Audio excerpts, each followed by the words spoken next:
നമസ്കാരം. ലോക്സഭാ തെരഞ്ഞെടുപ്പിന്റെ ഭാഗമായി കഴിഞ്ഞ 3 മാസത്തിനിടെ ദക്ഷിണേന്ത്യൻ സംസ്ഥാനങ്ങളിലേക്ക് മാത്രം പ്രധാനമന്ത്രി നരേന്ദ്രമോദി നടത്തിയത് 20 സന്ദർശനങ്ങൾ ആണ്. തമിഴ്നാട്ടിലേക്ക് 7 തവണയും കേരളത്തിലേക്ക് 5 തവണയും മോദി എത്തിക്കഴിഞ്ഞു. തെലങ്കാനയിലും ആന്ധ്രാപ്രദേശിലും 4 തവണയും കർണാടകത്തിൽ 3 തവണയും മോദി സന്ദർശനം നടത്തി. എന്തുകൊണ്ടാണ് പ്രധാനമന്ത്രി ദക്ഷിണേന്ത്യയിൽ ഫോക്കസ് ചെയ്യുന്നത്? ബി.ജെ.പിക്ക് 370-ൽ അധികം സീറ്റുകളും NDAക്ക് 400-ൽ അധികം സീറ്റുകളുമാണ് പാർട്ടി ലക്ഷ്യം വെക്കുന്നത്. അതിന് ഉത്തരേന്ത്യ മാത്രം പിടിച്ചാൽ പോരാ. 132 സീറ്റുകളുള്ള ദക്ഷിണേന്ത്യയിലും സീറ്റ് നേട്ടം ഉയർത്തണം. 50 മുതൽ 60 സീറ്റുകൾ വരെയെങ്കിലും ആണ് ബി.ജെ.പി ലക്ഷ്യം വെക്കുന്നത്. ആ ലക്ഷ്യം അത്ര എളുപ്പമാണോ എന്നാണ് ദ ഇലക്ഷൻ ചാനൽ പരിശോധിക്കുന്നത്. എല്ലാ പ്രേക്ഷകർക്കും സ്വാഗതം.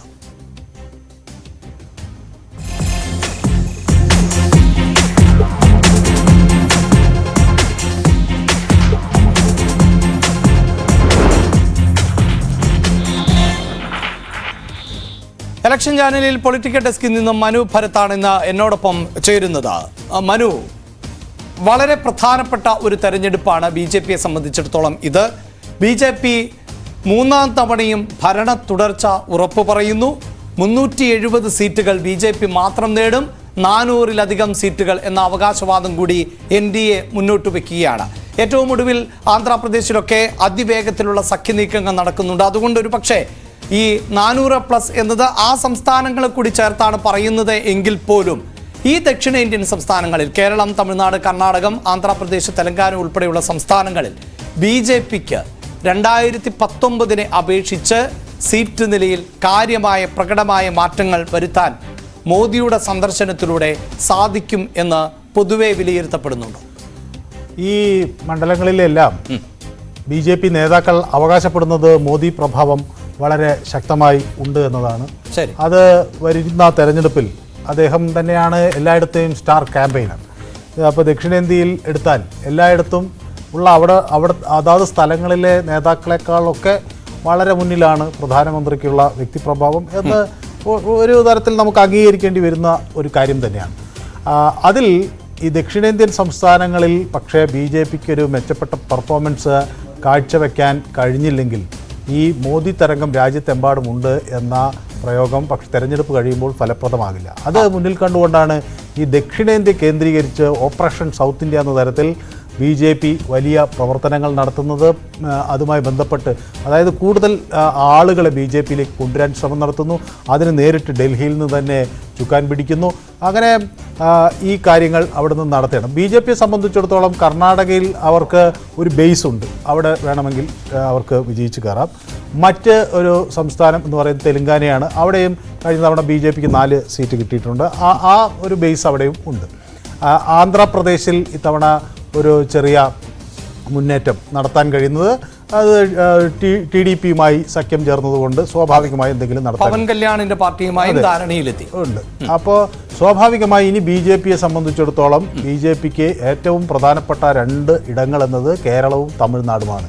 ഇവിടെ ഈ കേരളത്തിൽ ഇതുവരെ അക്കൗണ്ട് ഓപ്പൺ ചെയ്യാൻ കഴിഞ്ഞിട്ടില്ല. തമിഴ്നാട്, കന്യാകുമാരിയിലൊക്കെ ജയിച്ചത് കഴിഞ്ഞ തവണ എല്ലാം നഷ്ടപ്പെടുകയും ചെയ്തു. അപ്പോൾ ഈ 2 മണ്ഡലങ്ങളിൽ എന്തെങ്കിലും കാര്യമായ ഒരു പ്രകടനം എന്തെങ്കിലും ഉണ്ടാക്കാൻ കഴിയുന്നതായിരിക്കും കൂടുതൽ എളുപ്പം എന്നതാണ് ബി.ജെ.പിയുടെ ഒരു കണക്കുകൂട്ടൽ. അതിനുവേണ്ടിയുള്ള ശ്രമം ഇലക്ഷൻ ചാനൽ വിശദമായി കടക്കുമ്പോൾ അത് തന്നെയാണ് പരിശോധിക്കുന്നത്. ആദ്യം നോക്കാം കേരളത്തിലെയും തമിഴ്നാട്ടിലെയും ബി.ജെ.പിയുടെ പ്രതീക്ഷകൾ സംബന്ധിച്ച വിശദാംശങ്ങൾ. അങ്ങനെ പരിശോധിക്കുമ്പോൾ നമുക്ക് ദക്ഷിണേന്ത്യയിലെ 132 സീറ്റുകൾ അതാണ് ബി.ജെ.പി കൃത്യമായി ലക്ഷ്യം വയ്ക്കുന്നത്. ആ 132 സീറ്റുകളിലേക്ക് വിശദമായി ഞങ്ങൾ കടക്കുകയാണ്. അതിൽ ആന്ധ്രാപ്രദേശ്, കർണാടകം, തെലങ്കാന എന്നീ സംസ്ഥാനങ്ങൾ വളരെ പ്രധാനപ്പെട്ടതാണ് ബി.ജെ.പിയെ സംബന്ധിച്ചിടത്തോളം.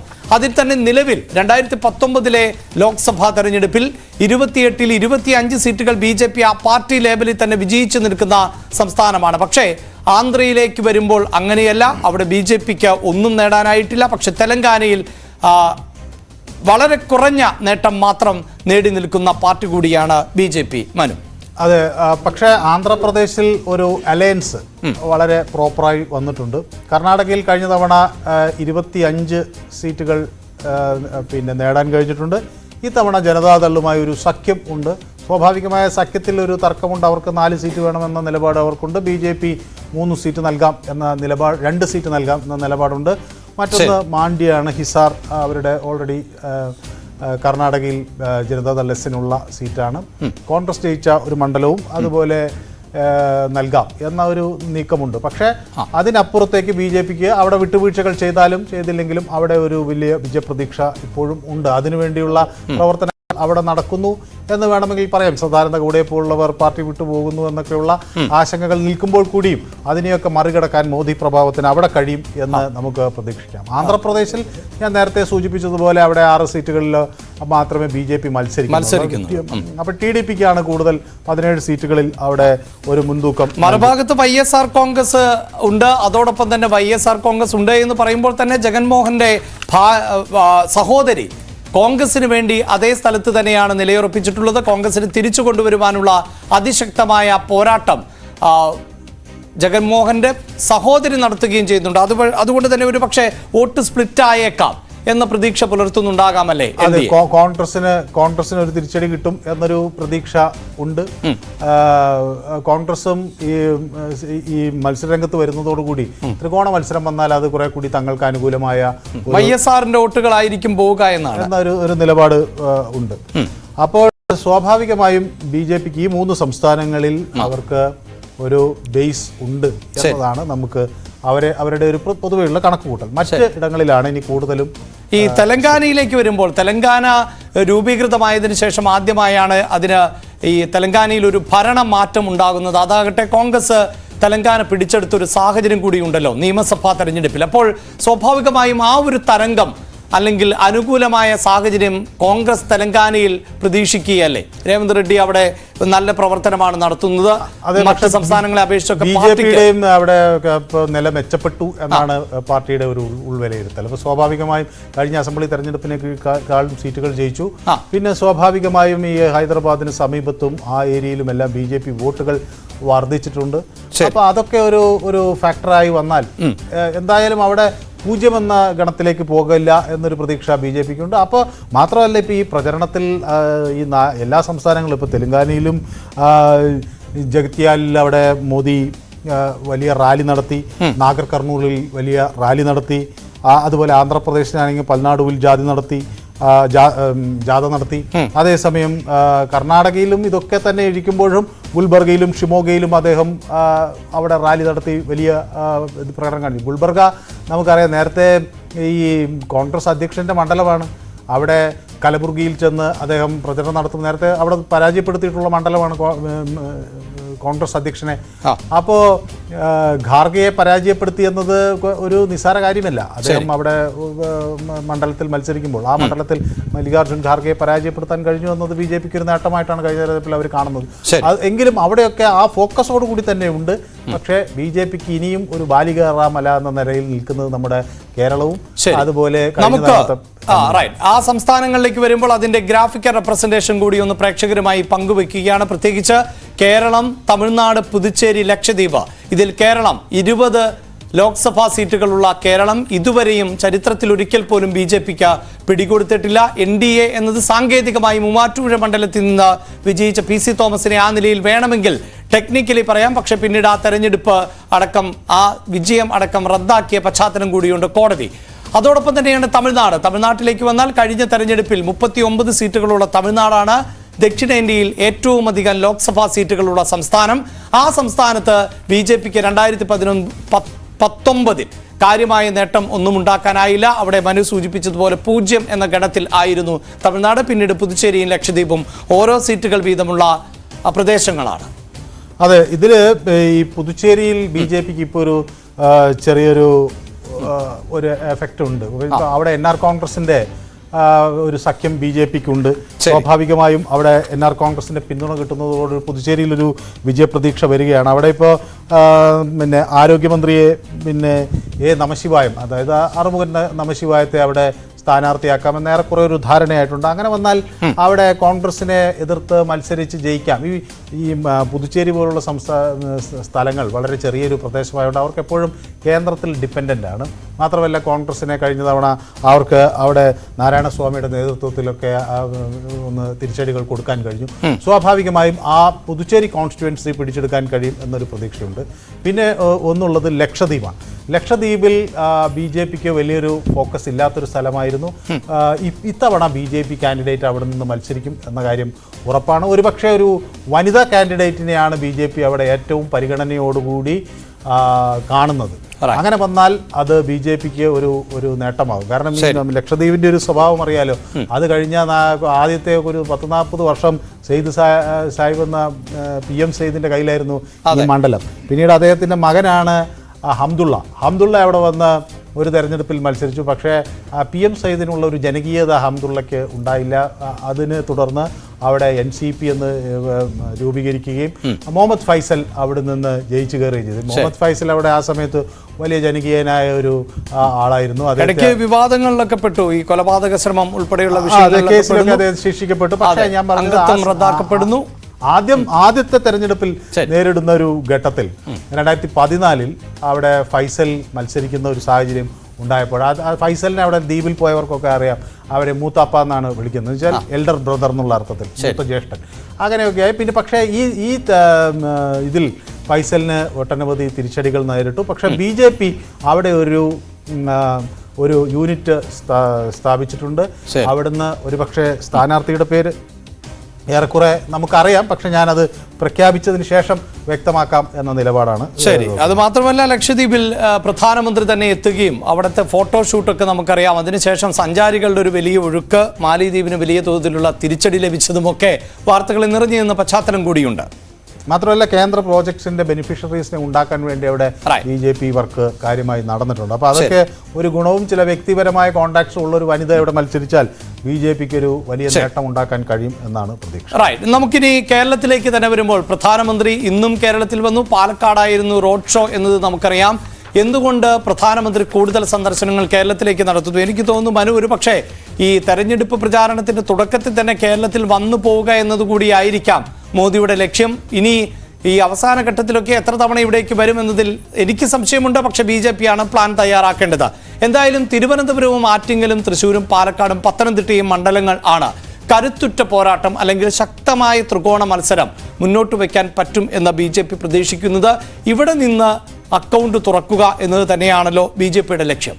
BJPക്ക് ഇപ്പോൾ ഒരു വലിയ പ്രതീക്ഷ തിരുവനന്തപുരം മണ്ഡലത്തിൽ ഉണ്ട്. കാരണം കഴിഞ്ഞ കുറച്ചു കാലമായി അവിടെ BJPക്ക് ഒരു സോളിഡ് വോട്ട് ബേസ് ഉണ്ട്. അപ്പോൾ 2009 നമുക്ക് കാണാൻ കഴിയുന്ന 11% വോട്ടായിരുന്നു തിരുവനന്തപുരത്ത് ഉണ്ടായിരുന്നു, 11.4. അത് 2014 ആകുമ്പോഴേക്കും അത് 32% ഉയർന്നു. കഴിഞ്ഞ തവണ ഒരു ചെറിയ തിരിച്ചടി BJPക്ക് നേരിട്ട് കുറച്ച് വോട്ട് കുറഞ്ഞെങ്കിലും ആ ബേസ് വോട്ട് 31%, 31.4% വോട്ട് അവിടെ നിലനിർത്താൻ കഴിഞ്ഞു.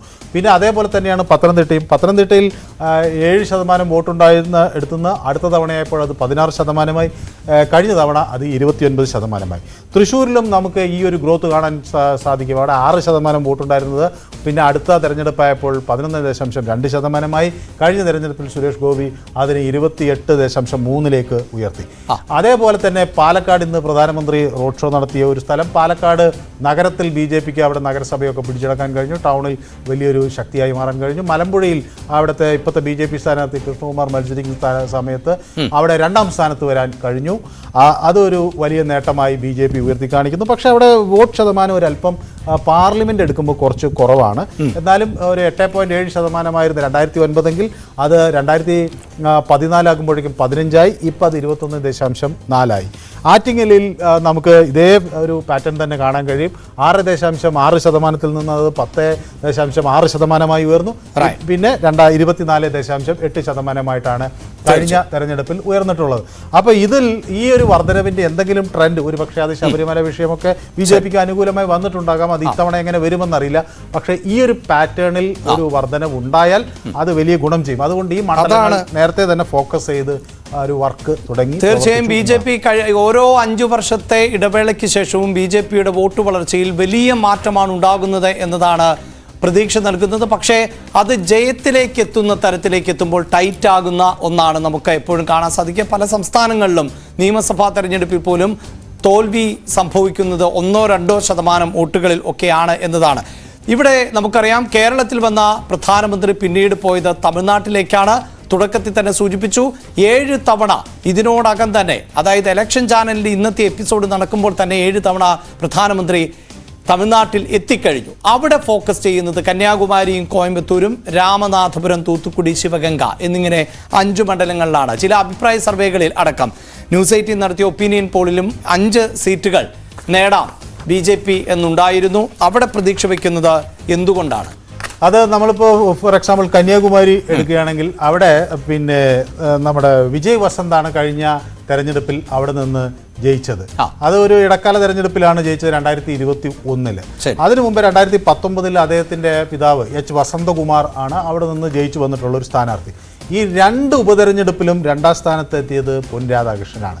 അപ്പോൾ അവിടെ 39.92% വോട്ടുകൾ അവിടെ ഈ BJPക്ക് ഏറ്റവും ഒടുവിൽ കിട്ടി. അപ്പോൾ അവിടെ ജയിച്ച സ്ഥാനാർത്ഥിക്ക് കിട്ടിയത് 52%, വലിയ മാർജിനിലാണ് ജയിച്ചത്. കാരണം അദ്ദേഹത്തിന്റെ പിതാവിന്റെ മരണവും ആ ഒരു കാര്യവും ഒക്കെ ഉള്ളതുകൊണ്ടും അദ്ദേഹത്തിന് വിജയിക്കാൻ കഴിഞ്ഞിട്ടുണ്ട്. എന്നിട്ടും അതിന് മുന്നേ അദ്ദേഹത്തിന്റെ പിതാവ് വസന്തകുമാർ ജയിച്ചത് 59% വോട്ട് വാങ്ങിച്ചുകൊണ്ടാണ്. അപ്പൊ ആ ഒരു ഫാക്ടർ ഉണ്ടായിട്ട് പോലും അടുത്ത തെരഞ്ഞെടുപ്പിൽ വോട്ട് കുറഞ്ഞു ആർക്ക് ജയിച്ച സ്ഥാനാർത്ഥിക്ക്. അതുകൊണ്ട് തന്നെ ഇന്ത്യൻ നാഷണൽ കോൺഗ്രസിന്റെ സ്ഥാനാർത്ഥിയാണ് അവിടെ ജയിച്ചത്. അപ്പോൾ കോൺഗ്രസ് സ്ഥാനാർത്ഥിയുടെ വോട്ട് കുറഞ്ഞു എന്നത് BJP ഒരു ക്ലിക്കായി കാണുകയാണ്. പൊൻ രാധാകൃഷ്ണൻ ഒരു തവണ വിജയിച്ച മണ്ഡലമാണ്. അപ്പോൾ അതുകൊണ്ട് തന്നെ അവിടെ ഒരിക്കൽ കൂടി ഒരു പരീക്ഷണം ശക്തമായി നടത്തിയാൽ അവിടെ വിജയിക്കാൻ കഴിയും എന്നൊരു ആത്മവിശ്വാസം BJPക്ക് ഉണ്ട്. അത് കേന്ദ്രീകരിച്ചുള്ള പ്രവർത്തനങ്ങളാണ് അവിടെ നടക്കുന്നത്. നമ്മൾ നേരെ കോയമ്പത്തൂരിലേക്ക് വരികയാണെങ്കിൽ അവിടെ പ്രധാന എതിരാളി CPM ആണ്. CPM ആണ്. കഴിഞ്ഞ PR പിന്നെ നടരാജൻ അവിടെ നിന്ന് ജയിച്ചു വന്നിട്ടുണ്ട്. അതെ. പക്ഷെ അവിടെയും ഈ 2019 നമ്മുടെ CP രാധാകൃഷ്ണൻ അവിടെ നിന്ന് 2ാം സ്ഥാനത്ത് വന്നു. വലിയ ഭൂരിപക്ഷത്തിലാണ് CPMന്റെ സ്ഥാനാർത്ഥി ജയിച്ചത്. ഏതാണ്ട് 1,79,000 വോട്ടിന്റെ ഭൂരിപക്ഷത്തിലൊക്കെ ജയിച്ചിട്ടുണ്ട്. അപ്പോൾ സ്വാഭാവികമായും ആ മണ്ഡലങ്ങൾ തിരിച്ചുപിടിക്കാൻ അല്ലെങ്കിൽ അത് അവിടെ ഒരു ശക്തി കേന്ദ്രമാകാൻ BJPക്ക് കഴിയുമെന്നൊരു പ്രതീക്ഷ. അത് ആ ഒരു തെരഞ്ഞെടുപ്പിൽ മാത്രമല്ല, അതിന് തൊട്ടു മുമ്പുള്ള തെരഞ്ഞെടുപ്പുകളിലും BJP വോട്ട് ബേസ് എന്ന് പറയുന്നത് 2014 അവിടെ ADMKയുടെ നാഗരാജൻ ജയിക്കുമ്പോഴും ഒക്കെ ഈ നമ്മുടെ CP രാധാകൃഷ്ണൻ, ഇപ്പം അദ്ദേഹം ജാർഖണ്ഡിന്റെ ഗവർണറാണ്, ഇപ്പോൾ അവിടെ പ്രശ്നങ്ങളൊക്കെ നടക്കുകയാണല്ലോ. ഏതായാലും അവിടെയൊക്കെ ഒരു സെക്കൻഡ്, അതായത് നേരിട്ടുള്ള മത്സരത്തിൽ 2ാം സ്ഥാനത്ത് വരുന്നു എന്നത് ഒരു ശുഭാപ്തി വിശ്വാസം കോയമ്പത്തൂർ നൽകുന്നുണ്ട്. രാമനാഥപുരത്ത് അവിടെ ഇപ്പോൾ നിലവിൽ അവിടുത്തെ ലീഗിന്റെ കാൻഡിഡേറ്റ് ആണ് കാണി കെ നവാസിനോട് ഒരു ഏറ്റുമുട്ടുന്നത് നൈനാർ പിന്നെ നാഗേന്ദ്രയാണ്. നാഗേന്ദ്രയും ഇതുപോലെ കഴിഞ്ഞ തെരഞ്ഞെടുപ്പിൽ 2ാം സ്ഥാനത്ത് വന്നിട്ടുണ്ട്. വോട്ട് ഒരു വലിയ വ്യത്യാസം ഉണ്ട്. എങ്കിൽ കൂടിയും അത് നേരത്തെ അവിടെ നിന്ന് 1,71,000 വോട്ടുണ്ടായിരുന്ന BJPക്ക് അത് കഴിഞ്ഞ തെരഞ്ഞെടുപ്പിൽ 3,42,000 ഉയർത്തി കൊണ്ടുവരുവാൻ കഴിഞ്ഞു എന്നതാണ് ഒരു പ്രധാന ഘടകം. അതുപോലെ തൂത്തുക്കുടിയിലും BJP ഒരു പ്രതീക്ഷ വെച്ചു പുലർത്തുന്നുണ്ട്. അവിടെ BJP തൂത്തുക്കുടിയിൽ നമുക്കറിയാലോ, നമ്മുടെ കനിമൊഴിയാണ് അവിടെ സ്ഥാനാർത്ഥിയായി മത്സരിച്ചത്. അത് തമിഴിസൈ സൗന്ദരരാജനാണ് BJPയുടെ അവിടുത്തെ നേതാവ്. അവർ ഗവർണറായി വന്നു, രാജിവെച്ചുകൊണ്ട് വീണ്ടും മത്സര രംഗത്തേക്ക് വരുന്നു എന്നാണ് പറയുന്നത്. ചെന്നൈ സൗത്ത് നിന്നായിരിക്കും എന്നൊക്കെ പറയുന്നു. ഏതായാലും കനിമൊഴിയെ കേട്ട് ഒരു ഫൈറ്റ് കൊടുത്തത് അവിടെയും BJP ആണ്. BJPക്ക് പക്ഷേ കനിമൊഴി ജയിച്ചത് 3,47,000 വോട്ടിന്റെ ഒരു ഭൂരിപക്ഷത്തിലാണ്. എങ്കിലും അവിടെ 2ാം സ്ഥാനം എന്നുള്ളത് ഒരു BJP എടുത്തു കാണുന്നുണ്ട്. പിന്നെ അതേ ഏറ്റവും ഒടുവിൽ വരുന്നത് നമ്മുടെ ശിവഗംഗയിലും കാർത്തി ചിദംബരത്തിന്റെ മണ്ഡലമാണ്. അവിടെ നമ്മുടെ BJPയുടെ ദേശീയ നേതാവ് H. രാജയാണ് മത്സരിച്ചത്. 3,32,000 വോട്ടുകൾക്കാണ് രാജ തോറ്റതെങ്കിലും അദ്ദേഹത്തിനും 2ാം സ്ഥാനം ഉണ്ട്. അപ്പോൾ ഈ 5 2ാം സ്ഥാനമുള്ള മണ്ഡലങ്ങളിൽ കേന്ദ്രീകരിച്ച് പ്രവർത്തിക്കുക എന്ന ഒരു നീക്കമാണ് ഇതിന്റെ ഭാഗമായിട്ട് നടന്നിട്ടുള്ളത്. അതോടൊപ്പം തന്നെ തമിഴ്നാട്ടിൽ നിന്ന് വിജയപ്രതീക്ഷയിലേക്ക് വരുന്ന മണ്ഡലങ്ങൾ ഇതൊക്കെയാണ് എങ്കിൽ തിരുനെൽവേലിയിലും തിരുപ്പൂരിലും തെങ്കാശിയിലും സൗത്ത് ചെന്നൈയിലും ഫോക്കസ് ചെയ്ത് ആണ് ഇപ്പോൾ BJP പ്രവർത്തിച്ചു കൊണ്ടിരിക്കുന്നത്. മറ്റൊരു ഡേറ്റ പങ്കുവെക്കേണ്ടത്, ഇതിലെന്തെങ്കിലും ചേർക്കേണ്ടതുണ്ടോ? അതിൽ ഈ തിരുനെൽവേലി അവിടെയൊന്നും BJPക്ക് വലിയൊരു സ്ട്രെങ്ത് ഇല്ലെങ്കിലും ഇത്തവണ ഈ ശരത് കുമാറിന്റെ പാർട്ടി BJPയുമായി ഒരു അടുപ്പം അദ്ദേഹം നടൻ ശരത് കുമാറുണ്ട്. അപ്പോൾ അങ്ങനെയാണെങ്കിൽ ശരത് കുമാർ തിരുനെൽവേലിയിൽ നിന്ന് മത്സരിക്കും. അതേപോലെ പിന്നെ തെങ്കാശിയിലും തിരുപ്പൂരിലും വെല്ലൂരിലും അതുപോലെ ചെന്നൈ സൗത്തിലും ഒക്കെ കരുത്തരെ ഇറക്കിയാൽ ഒരു സെക്കൻഡ് സ്റ്റേജിലേക്കെങ്കിലും വരാൻ കഴിയും എന്നുള്ളൊരു ഫീലുണ്ട്. അപ്പോൾ അതുകൊണ്ട് അവിടെയും ഈ മണ്ഡലങ്ങളും കേന്ദ്രീകരിച്ചുകൊണ്ടുള്ള ശക്തമായ പ്രവർത്തനങ്ങളാണ് അതിൻ്റെ ഭാഗമായ. ഒപ്പം ഈ ദക്ഷിണേന്ത്യയിലേക്ക് കടന്നു വരുമ്പോൾ അവിടെ മറ്റു പാർട്ടികളെ കൂടിയൊക്കെ ഒപ്പം നിർത്താൻ വളരെ ഊർജിതമായ ശ്രമം നടക്കുമ്പോൾ 10 സീറ്റ് PMKക്ക് നൽകുന്നുണ്ട് എന്നതും എടുത്തു പറയേണ്ടതാണല്ലോ. ആ PMK എന്ന് പറഞ്ഞാൽ ഈ വാണിയർ സമുദായത്തിനിടയിൽ നല്ല സ്വാധീനമുള്ള ഒരു പാർട്ടിയാണ് രാംദോസിൻ്റെത്. അൻപുമണി രാംദോസ് അദ്ദേഹത്തിൻ്റെ മകനും ഒക്കെ അവിടുത്തെ ഒരു പ്രധാനപ്പെട്ട നേതാക്കളാണ്. അപ്പോൾ പാട്ടാളി കക്ഷിക്ക് ഒരു സീറ്റ് കൊടുക്കുന്നതിന് ഈ വാണിയർ സമുദായത്തിന് ഏതാണ്ട് 11.5% വോട്ടുണ്ടെന്നാണ് കഴിഞ്ഞതിൻ്റെ മുള്ള സെൻസസ് വ്യക്തമാക്കി. ഇപ്പോൾ അതൊരു 15% വോട്ട് ബേസ് അവർക്ക് ഉണ്ടാകുമെന്നൊരു ഒരു ആവറേജ് അസംഷനാണ് ഉള്ളത്. അപ്പോൾ സ്വാഭാവികമായും ആ ഒരു പ്രദേശം പിടിച്ചു എടുക്കാൻ പറ്റുമോ, അല്ലെങ്കിൽ അവർക്ക് സ്വാധീനമുള്ള മേഖലകളിൽ ഒരു ശക്തിയാകാൻ കഴിഞ്ഞാൽ അത് PMKയുമായി ഒരു മാത്രമല്ല BJPക്ക് തമിഴ്നാട്ടിൽ ഇപ്പോൾ ADMKയോ DMKയോ അങ്ങനെ ഒരു വലിയ അലയൻസ് ഇല്ല. ആകെ ഈ ശരത് കുമാറിൻ്റെ AASMK മാത്രമേ ഒരു എന്താ പറയുക മറ്റൊരു കക്ഷി, പിന്നെ PMK ഇങ്ങനെയൊക്കെയുള്ള ചെറിയ കക്ഷികൾ മാത്രമേ ഉള്ളൂ. പിന്നെ പന്നീർ സെൽവം ഉണ്ട്, OPS ഉണ്ട്, അതുപോലെ ദിനകരനുണ്ട്, TTV ദിനകരനും ഉണ്ട്. അവർക്ക് 4 സീറ്റ് വെച്ച് കൊടുക്കാം എന്നൊക്കെ ഉള്ളൊരു ധാരണയിലാണ്. പക്ഷേ ഇവരാരും കരുത്തരല്ല.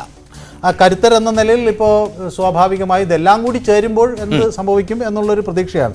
ഏതായാലും അതുകൊണ്ട് തന്നെയാണ് PMKയെ ഒരു വലിയ ഒരു ഫാക്ടർ. മാത്രമല്ല ഈ കൊങ്കു റീജിയണിൽ കൊങ്കുനാട് എന്ന് പറയുന്ന നമ്മുടെ കോയമ്പത്തൂർ, പൊള്ളാച്ചി, അതുപോലെ ഈ നീലഗിരി ആ പ്രദേശങ്ങളിൽ നമ്മൾ അവിടെ BJPക്ക് കുറേ സ്ട്രെങ്ത് വർദ്ധിച്ചിട്ടുണ്ടെന്നാണ് കഴിഞ്ഞ ദിവസം അണ്ണാമലൈ വ്യക്തമാക്കിയത്. അതായത് ഏത് കണക്കിൽ നിന്നാണ് അത് വ്യക്തമാക്കിയെന്നറിയില്ല. പക്ഷെ അങ്ങനെ ഒരു ഇന്നർ ഒരു ഒപ്പീനിയൻ BJPക്ക് ഉണ്ട്. അപ്പോൾ ആ പ്രദേശങ്ങളിലൊക്കെ ഇത് മാറ്റമുണ്ടാക്കും എന്നൊരു കണക്കുകൂട്ടലാണ് ഉള്ളത്. ശരി. ഒപ്പം പുതുച്ചേരിയും അതോടൊപ്പം തന്നെ ലക്ഷദ്വീപും നേരത്തെ സൂചിപ്പിച്ചുവെങ്കിൽ പോലും പുതുച്ചേരിയിൽ നിന്നും ലക്ഷദ്വീപിൽ നിന്നും അടക്കം സ്ഥാനാർത്ഥികളെ മത്സരിപ്പിച്ച് വിജയിപ്പിക്കാം എന്നൊരു പ്രതീക്ഷ കൂടിയാണല്ലോ പങ്കുവയ്ക്കുന്നത്. അപ്പോൾ പുതുച്ചേരിയിൽ NR കോൺഗ്രസിന്റെ പിന്തുണയാണ് BJPക്ക് ഒരു വലിയ ശക്തിയായി വന്നിട്ടുള്ളത്. അവിടെ പിന്നെ ഈ വൈദ്യലിംഗം NR കോൺഗ്രസും ഒക്കെ BJPക്ക് ഒരു പിന്തുണ കൊടുക്കുന്നതുകൊണ്ട് അവിടെ ഒരു കാൻഡിഡേറ്റിനെ വെച്ചാൽ മാത്രമല്ല ഒരു ചെറിയ സംസ്ഥാന പ്രദേശം എന്ന നിലയിൽ അവിടെ ഒരു BJP ടൈറ്റ് ഫൈറ്റ് കൊടുക്കുകയാണെങ്കിൽ അവിടെ ഒരു വിജയം ഉറപ്പാക്കാൻ കഴിയും. അങ്ങനെയാണെങ്കിൽ ഇതെല്ലാം കൂടി വരുമ്പോൾ കുറേ സീറ്റുകൾ, ഒരു 60-ന് മുകളിൽ സീറ്റുകൾ സൗത്ത് ഇന്ത്യയിൽ നിന്ന് നേടാൻ കഴിയുമെന്നൊരു പ്രതീക്ഷ പാർട്ടിക്ക് ഉണ്ട്. അതാണ് അതിലെ കാര്യം. എന്തായാലും ലക്ഷദ്വീപിലും BJP സ്ഥാനാർത്ഥി മത്സരിക്കുന്നു. അങ്ങനെ NCP സ്ഥാനാർത്ഥിയെ അടക്കം പരാജയപ്പെടുത്തുവാനുള്ള രാഷ്ട്രീയ നീക്കങ്ങൾ ആണല്ലോ നടക്കുന്നത്. അങ്ങനെ സീറ്റ് നില വർദ്ധിപ്പിക്കുക എന്ന അജണ്ടയിലേക്കാണ് BJP പോകുന്നത്, അല്ലേ? അതെ. ഇപ്പോൾ BJPയുടെ ഒരു വോട്ട് പെർസെന്റ് എന്ന് പറയുന്നത് ഒരു 12% വോട്ടുകൾ അവർക്കുണ്ട് എന്നാണ് അവരുടെ ഒരു പൊതു കണക്ക് കൂട്ടൽ തമിഴ്നാട്ടിൽ. അത് BJPക്ക് ഒരു 18 മുതൽ 22% വരെ വർദ്ധിപ്പിക്കാൻ കഴിയും എന്നതാണ് ഈ മോദി റോഡ് ഷോ കൊണ്ട് അവർ ഉദ്ദേശിക്കുന്നത്. മോദി റോഡ് ഷോ വന്നു കഴിയുമ്പോൾ അതൊരു 18 മുതൽ 20% വരെ വർദ്ധിച്ചാൽ മറ്റ് സഖ്യകക്ഷികളും ഒക്കെ ആയി ചേരുമ്പോൾ ചിലയിടത്തൊക്കെ അവർക്ക് ഒരു പ്രോമിനന്റ് ഫാക്ടറായിട്ട് വരാം. മാത്രമല്ല ഈ ADMKയും DMKയും ഒക്കെ രണ്ടായിട്ടാണ് മത്സരം. അപ്പോൾ DMKയുടെ അവരുടെ ഏതാണ്ട് ഒരു തീരുമാനമായി എങ്ങനെയാണ് ഒരു ഇത് വരിക എന്നുള്ളതിനെ സംബന്ധിച്ചൊരു തീരുമാനമായി. BJPയും ഇപ്പോൾ അണ്ണാമലൈ നമ്മൾ ആദ്യം വിചാരിച്ച് കോയമ്പത്തൂർ മത്സരിക്കുമെന്നാണ്, കരൂരിൽ നിന്ന് മത്സരിക്കുന്നുവെന്ന് വിവരങ്ങൾ പുറത്തു വരുന്നു. ശിവഗംഗയിൽ സന്താനനാം മത്സരിക്കുന്നു, രാമനാഥപുരത്ത് മുരുകാനന്ദൻ, അങ്ങനെയൊക്കെയുള്ള ലിസ്റ്റുകളൊക്കെ ഏറെക്കുറെ അത് വരുന്നുണ്ട്. എന്തായാലും 2019 ലോക്സഭാ തെരഞ്ഞെടുപ്പിൽ BJPക്ക് ലഭിച്ചത് 303 സീറ്റുകൾ ആയിരുന്നു. ഇതിൽ ഏറെയും ഉത്തരേന്ത്യയിൽ നിന്നാണ്. ദക്ഷിണേന്ത്യയിലേക്ക് വന്നാൽ കേരളം, തമിഴ്നാട്, കർണാടകം, ആന്ധ്രാപ്രദേശ്, തെലങ്കാന ഉൾപ്പെടെയുള്ള സംസ്ഥാനങ്ങൾ പരിശോധിച്ചാൽ കർണാടകത്തിൽ ആയിരുന്നു BJPക്ക് ആധിപത്യം പുലർത്താൻ സാധിച്ചത്. ഇത്തവണ 370 സീറ്റുകൾ BJPയും 400-ലധികം സീറ്റുകൾ NDAയും നേടും എന്ന് പാർട്ടി പറയുമ്പോഴാണ് 132 സീറ്റുകൾ ഉള്ള ദക്ഷിണേന്ത്യയിൽ കൂടുതൽ സീറ്റുകൾ പിടിച്ചാൽ മാത്രമേ അത് സാധ്യമാകൂ എന്ന തിരിച്ചറിവുണ്ടാകുന്നത്. അതുകൊണ്ട് തന്നെയാണ് പ്രധാനമന്ത്രി നരേന്ദ്രമോദി കേരളം ഉൾപ്പെടെയുള്ള ദക്ഷിണേന്ത്യൻ സംസ്ഥാനങ്ങളിൽ കൂടുതൽ ശ്രദ്ധ കേന്ദ്രീകരിക്കുന്നത് എന്നത് ഉറപ്പ്. ദ ഇലക്ഷൻ ചാനൽ പൂർണ്ണമാകുന്നു. നമസ്കാരം.